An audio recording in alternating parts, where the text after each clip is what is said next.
eu quero estudar com vocês o texto de Romanos. Dá uma olhadinha comigo, lá em Romanos capítulo 8. Nós seguimos estudando a doutrina do Espírito Santo.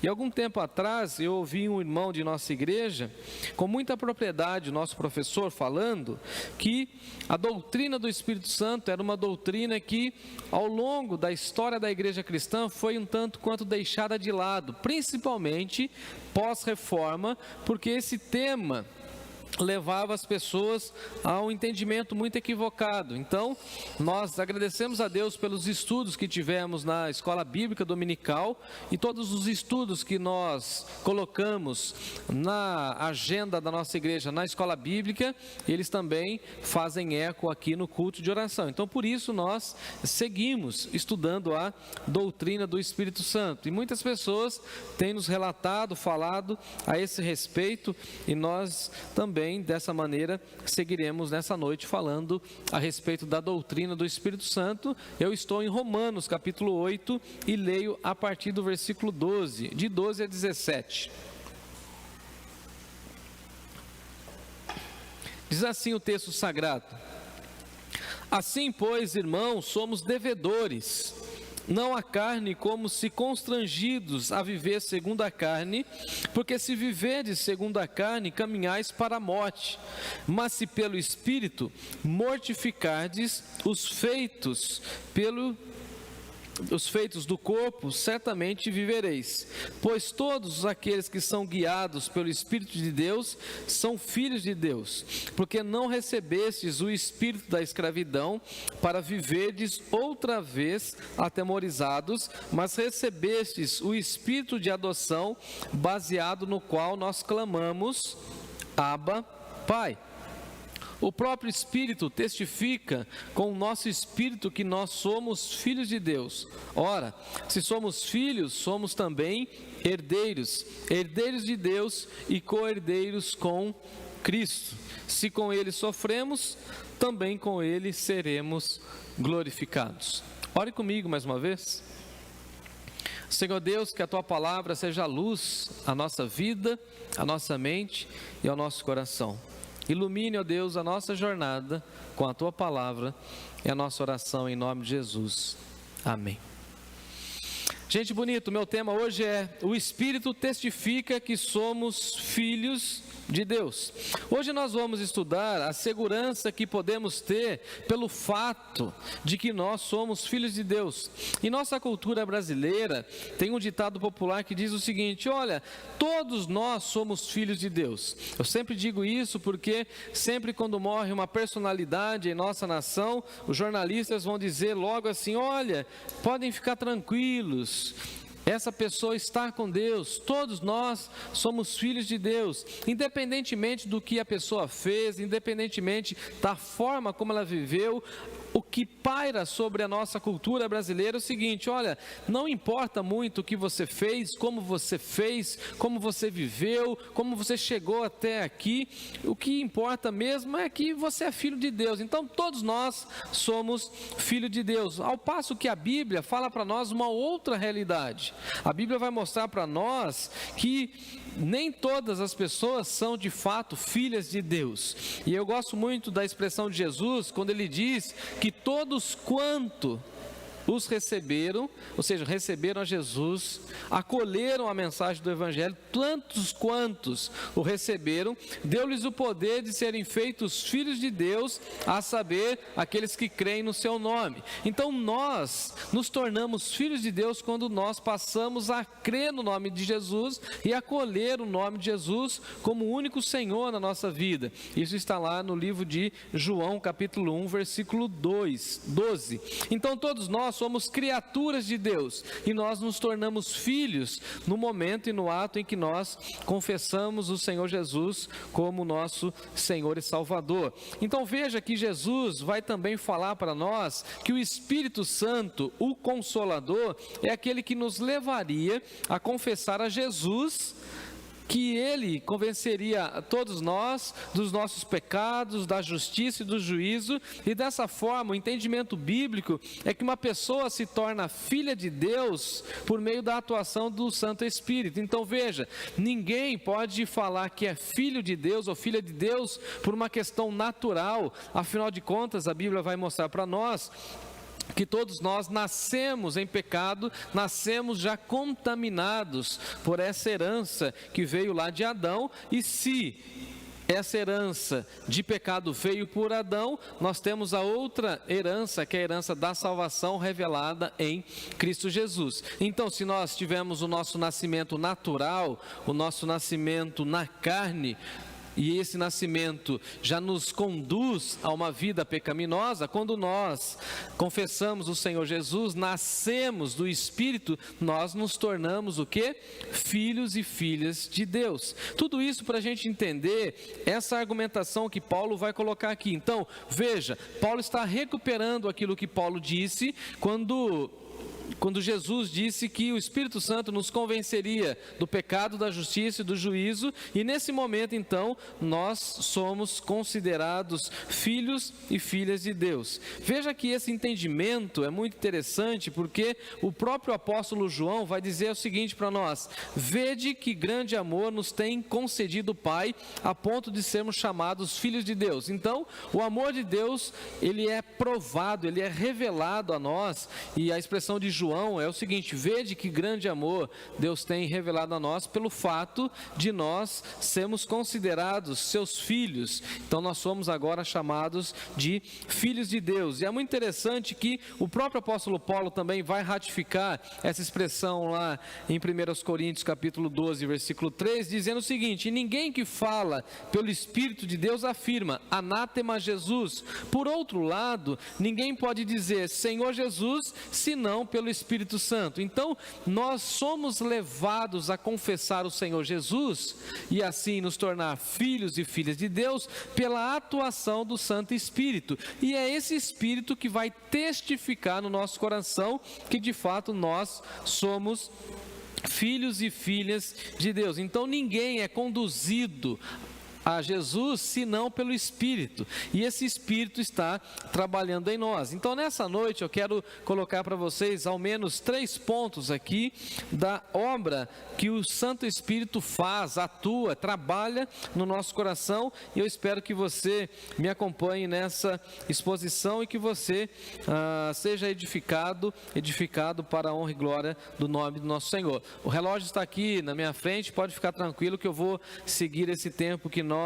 temos aqui para a nossa meditação e crescimento espiritual. Em primeiro lugar, o Espírito, ou a obra do Espírito, nos constrange a viver pelo Espírito e não na carne. Paulo aqui apresenta 2 caminhos. Primeiro caminho: se você viver pela carne, você vai caminhar rumo a morte. Então, se você dá vazão à carne, se você deixa o seu corpo, as suas inclinações sem freio, se você não tem a busca pela espiritualidade, ou se você deixa as inclinações da carne completamente à vontade, você caminha a passos largos para a morte. E a morte aqui para Paulo também tem a ênfase na separação da presença de Deus, ou segunda possibilidade que é óbvia a que nós acreditamos, é que se nós vivemos pelo Espírito, nós mortificaremos os feitos do corpo e assim nós encontraremos a vida. Para Paulo, a verdadeira vida é vivida pelo Espírito de Deus, e não existe vida sem o Espírito de Deus, e esse Espírito de Deus em nós, que testifica que nós somos filhos de Deus, vai nos constranger a mortificar os nossos desejos pecaminosos e fúteis, para que nós possamos viver de uma maneira melhor, ou seja, da maneira que agrada a Deus, de acordo com os propósitos de Deus. Paulo aqui está falando que se nós vivemos no Espírito, nós desfrutaremos daquilo que Jesus disse para nós em relação à vida eterna, essa vida abundante. E nós não precisamos chegar na Nova Jerusalém para desfrutar dessa vida abundante. O que Paulo está colocando para nós é que o Espírito Santo de Deus vai nos constrangendo a viver somente pela vontade de Deus, e dessa maneira que nós venhamos a desfrutar dessa vida abundante. Então a verdadeira vida só é vivida e desfrutada pela atuação do Espírito Santo, e quando nós somos constrangidos a mortificar o nosso ego e as nossas vontades pecaminosas. Veja que o Evangelho ele é extremamente confrontador. Não tem como nós seguirmos a Jesus e continuar com o nosso ego centrado em nós mesmos, com o nosso ego simplesmente reinando. O que Paulo está dizendo é o seguinte: se você é filho de Deus, é filha de Deus, o Espírito Santo vai te constranger a viver de acordo com a vontade de Deus, e isso é vida. E se você não é constrangido a viver de acordo com a vontade de Deus, você ainda não se converteu, você ainda não entendeu o que de fato é o cristianismo. Porque o que é o cristianismo senão essa luta diária em que nós vamos mortificando a cada dia a nossa carne, o nosso ego, as nossas vontades. O que é essa luta espiritual senão a gente falar assim: eu decido viver em santidade, eu decido não pecar, e aí o Espírito Santo de Deus é que vai nos constrangendo. Você que é salvo, você que me ouve, você sabe disso. Quando nós erramos, quando nós pecamos, quando nós desobedecemos a Deus, o Espírito Santo do Senhor vai nos constrangendo a vivermos pelo Espírito e não pelas inclinações da carne. Porque quem vive pelo Espírito, vive de acordo com a vontade de Deus e caminha para a vida. E quem busca as coisas da carne, caminha para a morte. É muito interessante porque parece-me que Paulo aqui está retomando alguns conceitos do sábio Salomão, quando lá em Provérbios ele diz o seguinte: há caminhos que ao homem parece direito, mas o cabo, o final desses caminhos são caminhos de morte. Há caminho que parece direito ao homem, mas afinal, ou final, são caminhos de morte. Então, tem coisas que parecem ser relevantes, bonitas, e parecem até ser de boa fama, mas levam para a morte. Então, o que Paulo está dizendo é o seguinte: tem dois caminhos, tem duas trilhas para a gente seguir. E Jesus deixou isso muito claro aos seus seguidores, dizendo que só existe um caminho, ele é de fato o caminho, a verdade e a vida. Então, é o seguinte: quem caminha por ele, precisa entender que somente ele nos leva à presença de Deus, e esse Espírito de Deus vai nos levar à presença de Deus para a gente viver de acordo com a vontade de Deus. Então é interessante que o próprio Senhor Jesus disse o seguinte para nós: há dois caminhos, existe o estreito e o largo. A porta estreita e apertada é a que conduz à vida, mas a porta larga e espaçosa é a que conduz à perdição. E é esse conceito que Paulo aqui está falando. Olha, se todos nós somos guiados pelo Espírito de Deus, nós somos filhos de Deus. E com essa expressão, Paulo está mostrando a distinção dos salvos e dos incrédulos. Então, os salvos são guiados por Deus e guiados nos caminhos da vida. Os incrédulos são guiados pelos seus instintos carnais, e esses instintos levam à morte. Então, se você olhar o texto, Paulo fala isso de uma maneira muito clara.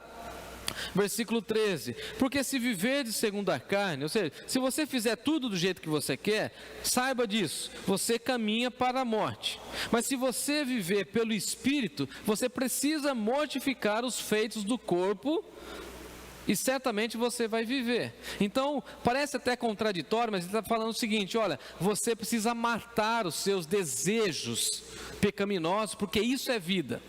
O que é vida cristã, senão você falar o seguinte: eu estou sendo tentado, mas eu não vou ceder à tentação. Estou passando por provações, mas eu não vou deixar a minha carne se inclinar para essas paixões. Eu sou provocado o tempo inteiro, mas eu não vou revidar, não vou promover vingança. Eu sou instigado a todo momento no trânsito, mas eu não vou xingar a mãe de ninguém no trânsito. É isso que Paulo está falando. Não dê vazão à carne, porque quando você dá vazão à carne, você está caminhando na trilha da morte. Agora, quando você ouve a voz de Deus, a voz do Espírito, e vai nesse processo mortificando a sua carne, que você vai anulando o seu ego, que você vai sufocando as suas vontades, você pode ter certeza que você está caminhando na trilha, na jornada da vida. É o que Paulo coloca. E aí no versículo 14 ele vai falar o seguinte: olha, todos aqueles que são guiados pelo Espírito de Deus, esses são filhos de Deus. Então veja, a prova de que nós somos filhos de Deus é que as pessoas precisam olhar para nós e falar o seguinte: olha, aquela pessoa, ela é guiada pelo Espírito de Deus, porque ela faz coisas que revelam que o Espírito de Deus está no seu coração. E uma pergunta talvez incômoda aqui é o seguinte: a sua vida, a minha vida, as nossas vidas revelam que nós somos guiados por Deus, que nós somos controlados por Deus? Porque a questão aqui de Paulo, e a expressão no grego é muito interessante, porque guiar tem a ver com direção. Os mais antigos usavam até essa expressão, né? Eles não usavam assim, pilotar o carro, dirigir o carro. Eles falavam, meu pai falava muito isso, né? Você vai aprender a guiar. E guiar tem o sentido de pegar o controle e conduzir a vida. Então o que Paulo está falando é o seguinte: todos aqueles que são conduzidos pelo Espírito são de fato filhos de Deus. E a pergunta é essa: você é conduzido pelo Espírito? O controle da sua existência está nas mãos do Espírito Santo de Deus, ou você ainda deseja controlar a sua existência? Porque se você quer controlar a sua existência, e como você é pecaminoso, você vai conduzir a sua existência para a morte. Mas se você deixar o controle da sua existência na mão do Espírito Santo, ele vai conduzir você para o caminho da vida, e o caminho da vida é Jesus. Então veja que é muito simples aquilo que Paulo coloca. Então você demonstra, e eu, você, todos nós demonstramos que somos filhos de Deus quando nós mostramos que nós não tomamos decisões por nós mesmos, que nós somos guiados pelo Espírito Santo de Deus. Amém por isso. O segundo motivo é que essa obra do Espírito Santo nos dá a verdadeira liberdade. Dá uma olhadinha comigo no versículo 15. Porque vocês não receberam o espírito da escravidão para viverdes outra vez atemorizados, mas recebeste o espírito de adoção, baseados no qual clamamos, Abba Pai.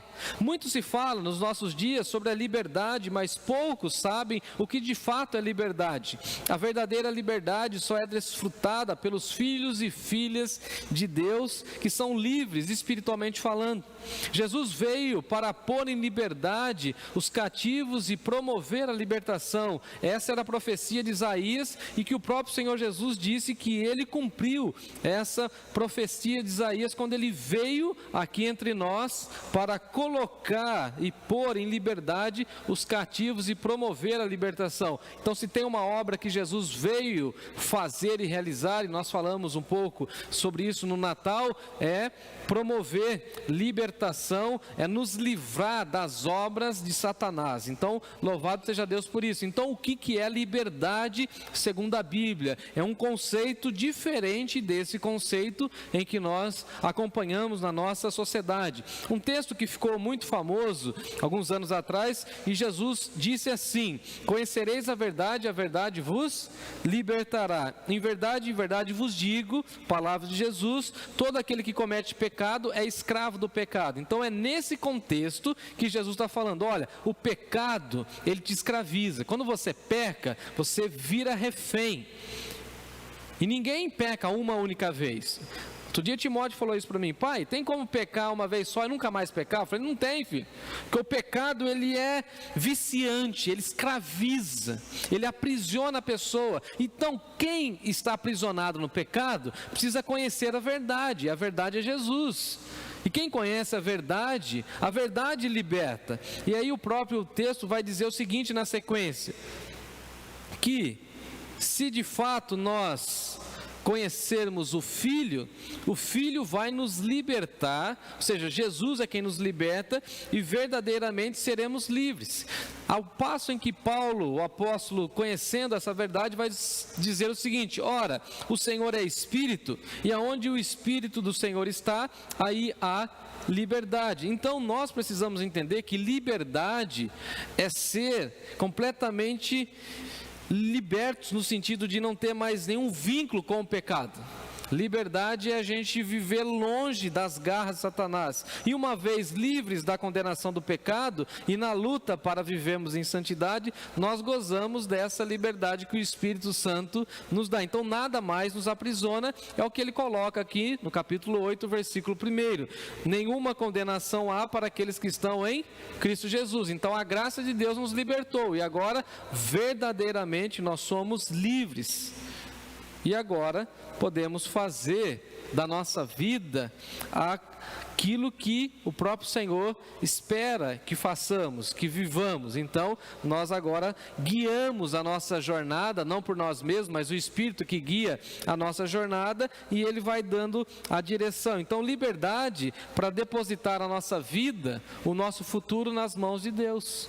Então, veja, qual é a obra do Espírito? A obra do Espírito, juntamente com Jesus, é dar liberdade para nós. Liberdade por quê? Porque nós, segundo o texto, vivíamos atemorizados. Porque quando nós não temos a certeza de que nós somos de Deus, quando nós não temos a certeza do nosso futuro, quando não temos a certeza de onde passaremos a eternidade, nós ficamos atemorizados, angustiados, deprimidos, oprimidos. E aí vem o texto e fala o seguinte: na realidade, quando a gente encontra com o Espírito Santo, e o Espírito Santo diz que Jesus é o Senhor, você conhece a verdade, e o seu coração é liberto. E quando o nosso coração é liberto, nós desfrutamos dessa liberdade e o temor passa a não existir mais na nossa vida. Por exemplo, não faz sentido crente com medo da morte, crente com medo do futuro,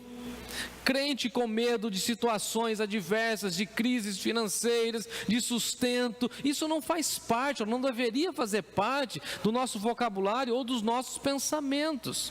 E com isso também, Paulo não está dizendo que nós podemos fugir da nossa realidade como se não tivéssemos problema. Não é isso. O que Paulo está dizendo é o seguinte: nós não precisamos mais viver atemorizados, porque o Espírito Santo de Deus promoveu liberdade no nosso coração. Nós não somos mais escravos do pecado. Glórias a Deus, aleluia. O pecado não deve ditar o rumo da nossa história.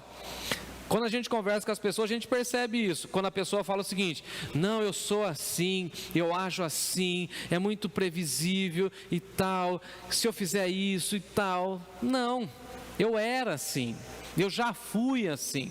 O Espírito está me libertando a cada dia.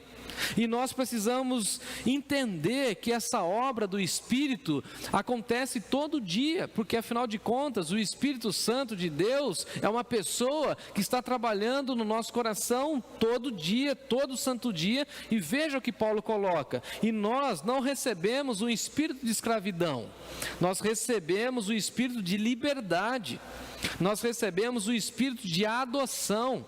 O nosso espírito está livre. Nós não estamos mais amarrados no pecado. Então, irmão, irmã, pare de definir a sua vida a partir do pecado, à luz do pecado. Sempre quando tenho a oportunidade de conversar com as pessoas, eu digo isso: olha, abandone isso, esqueça o passado, esqueça as coisas que você já fez, viva adiante. Lembre-se que Deus te colocou diante de situações novas, porque Ele pôs você em liberdade.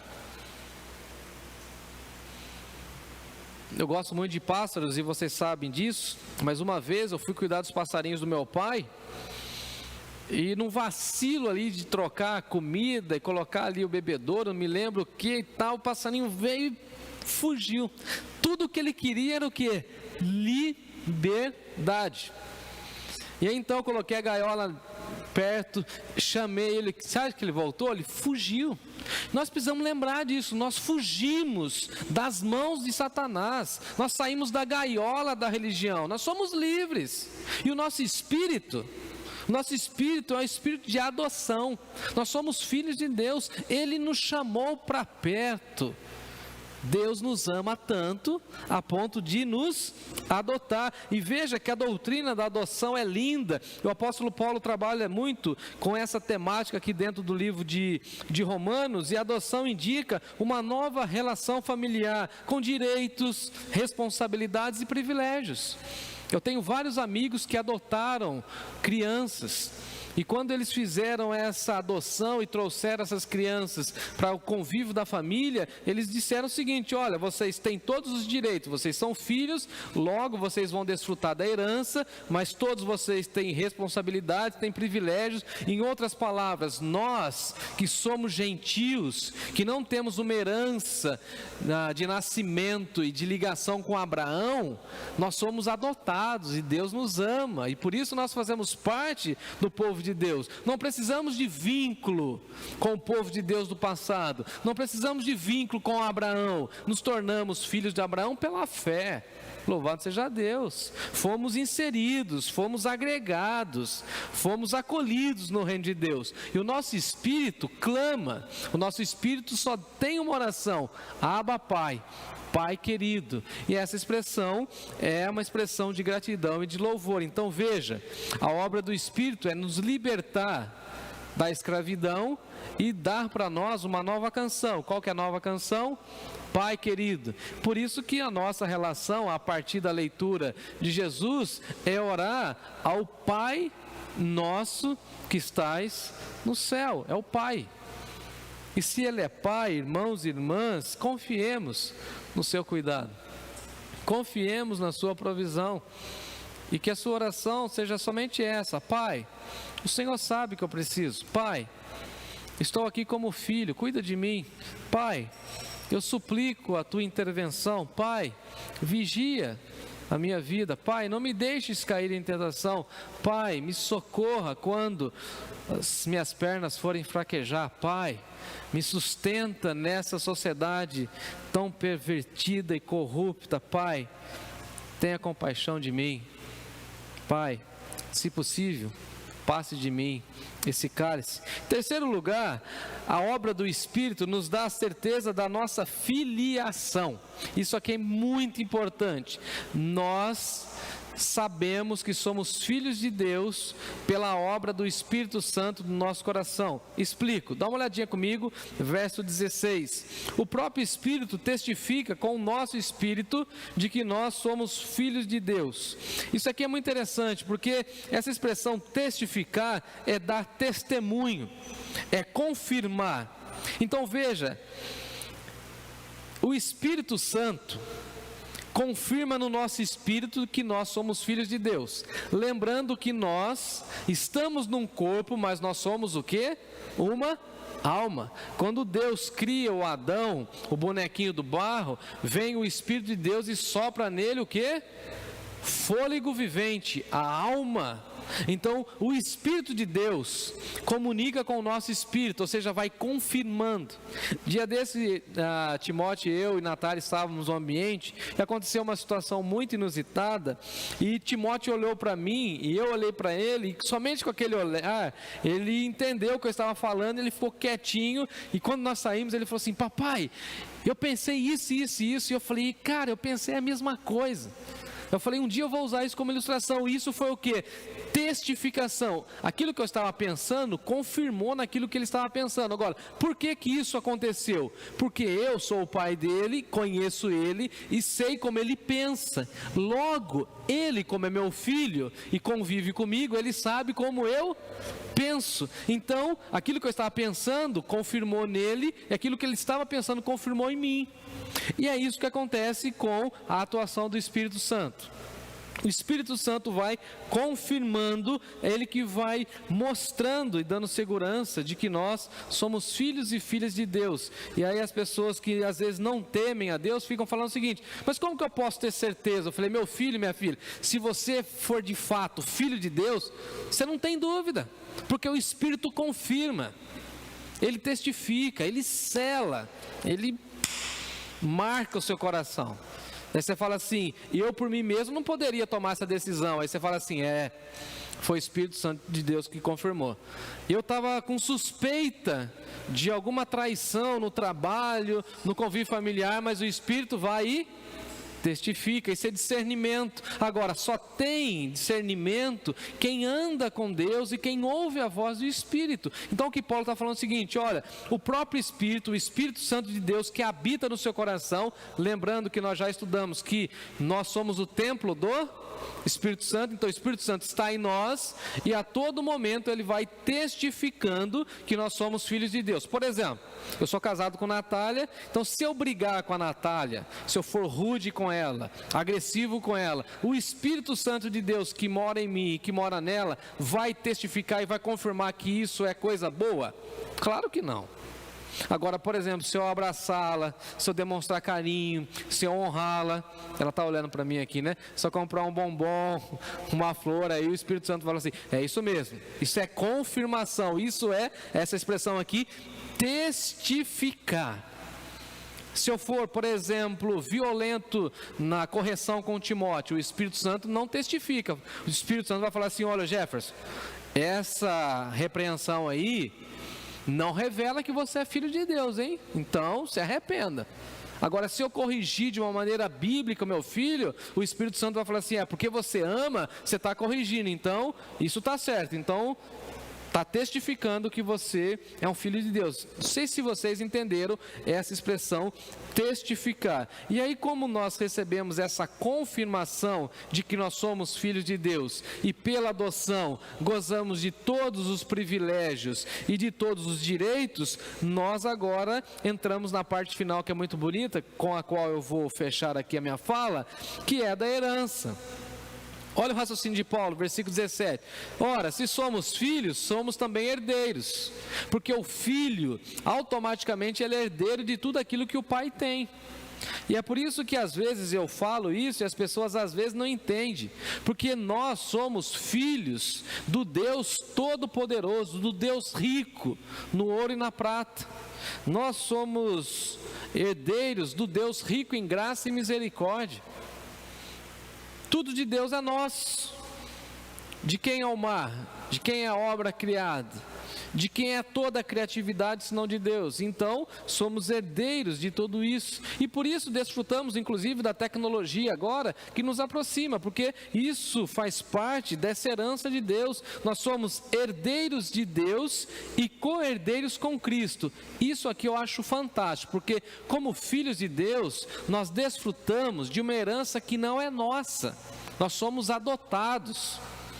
Quem merece toda herança? Jesus, o Filho unigênito do Pai, o Filho que cumpriu à risca tudo aquilo que o Pai desejava. Mas nós, em Cristo, somos co-herdeiros. E essa expressão co-herdeiro significa o seguinte: herdeiros com Cristo.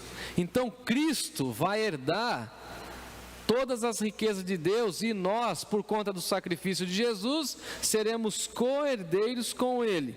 E para finalizar, ele fala o seguinte: se com Ele sofremos, também com Ele seremos glorificados. E é tão interessante que Paulo aqui vai fazer uma linda promessa e arremata para nós como essa linda promessa: se com Ele sofremos, também com Ele seremos glorificados. E queridos irmãos e irmãs, a vida cristã é marcada pelo sofrimento. Nós sabemos como é sofrer e nós sabemos como é difícil sofrer. Eu diria até como é duro sofrer. Nós não podemos negar o sofrimento da vida cristã. Ser cristão é passar sim por sofrimentos, ter lutas. Num tempo como o nosso, onde as pessoas falam que venha para a igreja, vá para Jesus e sua vida será maravilhosa, sem sofrimento. Isso é bobagem, isso é mentira.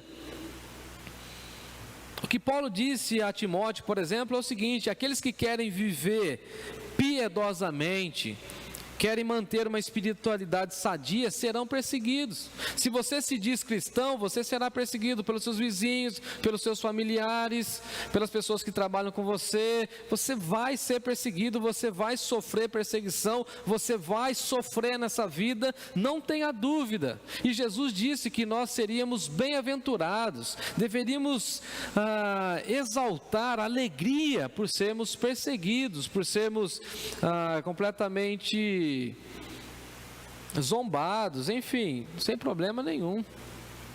Agora, o que Paulo está colocando é o seguinte: olha, se com ele nós sofremos, com ele também nós seremos glorificados. Um dos nossos problemas é que quando nós estamos sofrendo, nós focamos somente no sofrimento, tendemos a ficar focados no sofrimento, e a Bíblia diz para nós: o choro pode durar uma noite, mas a alegria vem ao amanhecer. Mas ao invés de pensar e de focar na alegria do amanhecer, a gente fica pensando somente no choro, no lamento, na enfermidade, na escassez, na pobreza. E aí o Espírito está falando o seguinte: saia disso, saia do sofrimento, pense na glorificação. Pare de pensar na noite, pense na alegria do amanhecer. E vai amanhecer, eu creio, você crê? Vai amanhecer.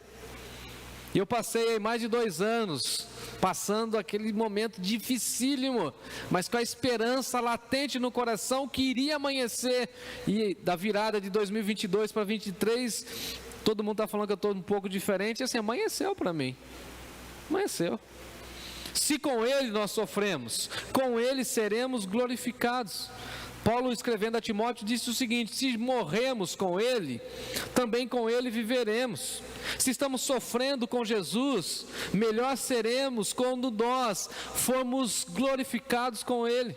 Se estamos passando por problemas, por lutas, perseguições, por conta do nome dele, quando ele nos exaltar, todo mundo vai ficar boquiaberto. Se perseverarmos com ele, na presença dele, com ele também reinaremos. Então, irmãos e irmãs, vamos focar na glorificação, focar na eternidade. Fixe os seus olhos nas promessas de Deus, pois ele prometeu a mim e a você nada mais, nada menos do que a glorificação. Amado irmão e amada irmã, saiba disso, a sua hora vai chegar e você vai ficar boquiaberto com aquilo que Deus vai fazer, porque glorificação é coisa de Deus, porque Deus é rico em glória, e um dia nós seremos exaltados com Jesus, e com ele nós reinaremos para todo o sempre. Se com ele sofremos, com ele também reinaremos. E Deus nos abençoe, e que Deus continue a falar em nossos corações. Acabei no tempo previsto lá no meu relógio, tá bom?